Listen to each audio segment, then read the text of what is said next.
From the brother in the rear. Assalamu alaikum wa rahmatullahi wa barakatuhu. Sir, I am having a question. This question is being framed by my professor. I am a student of first year computer science and my sir is teaching me physics. His name is Rajiv Bhatt and I am from NG Acharya DK Marathe College, Chembur. He is convinced by all the, what misconceptions regarding Islam was there. He's accepted that it is a misconception. So he is not only convinced by his last point, that is ruthlessly killing of a goat during Bakrid. If I heard your question correctly, your professor wants to know that can we have non-veg from the Hindu scripture? That's your question? The ruthless killing of a goat. The ruthless killing. He believes that you are killing a goat directly from the slowly from the neck.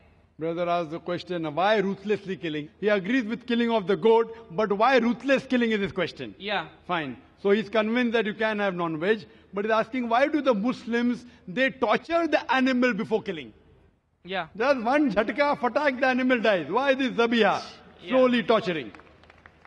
There was a similar discussion going on between a Sikh and a Muslim, and the Sikh raised the same question. You Muslims, you all are merciless. You all are ruthless. You all kill the animal slowly and torture the animal to death. We Sikh, one jhatka, fatak, and the animal dies. So the Muslim replied, no, we Muslims, we are mard ka bacha, we attack from the front, we are macho. You Sikh, you all are coward. You are buzdil, you attack from behind.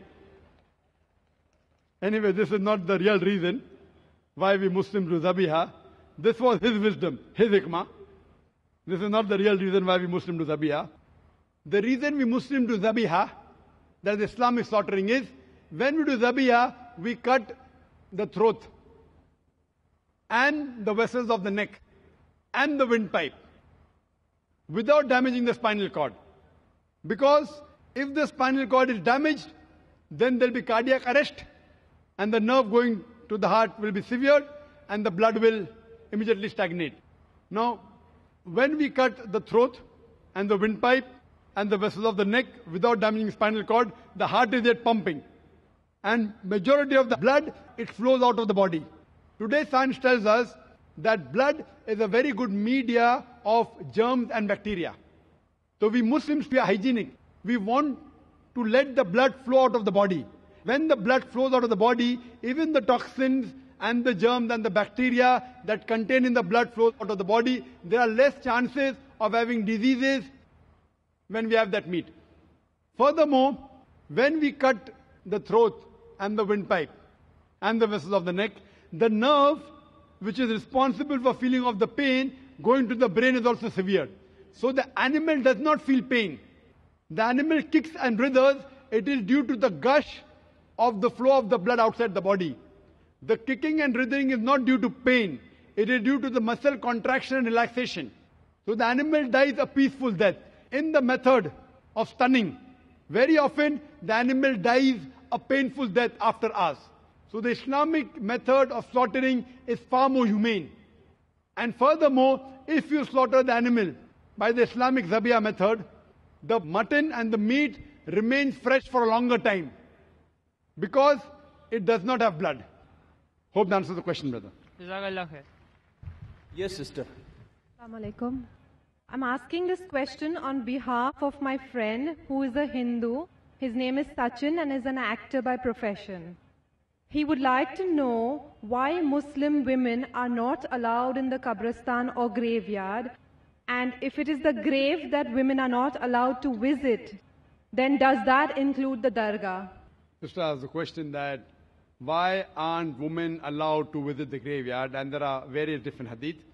There are hadith in Sahih Bukhari in which the Prophet said he prevented the women from going to the grave. And the reasons may be many, because maybe they are very emotional and they may not be able to take the death of a human being. That's one of the reasons.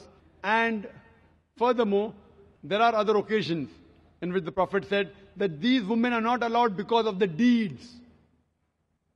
Let me restrict certain women because of their deeds. So this is the reason why women are not permitted into the grave. Though there are scholars, other scholars, who do say that there are different hadiths in which the Prophet did permit certain women to go, depending upon the context. As far as the question is concerned that about the grave, the beloved Prophet Muhammad ﷺ said that a person should visit the grave, it will remind you of your akhirah. That means it reminds you that finally you have to die. But when you go to the grave, you should pray for the person, not to the person or through the person. Hope that answers the question. Yes, brother. Your name and profession and your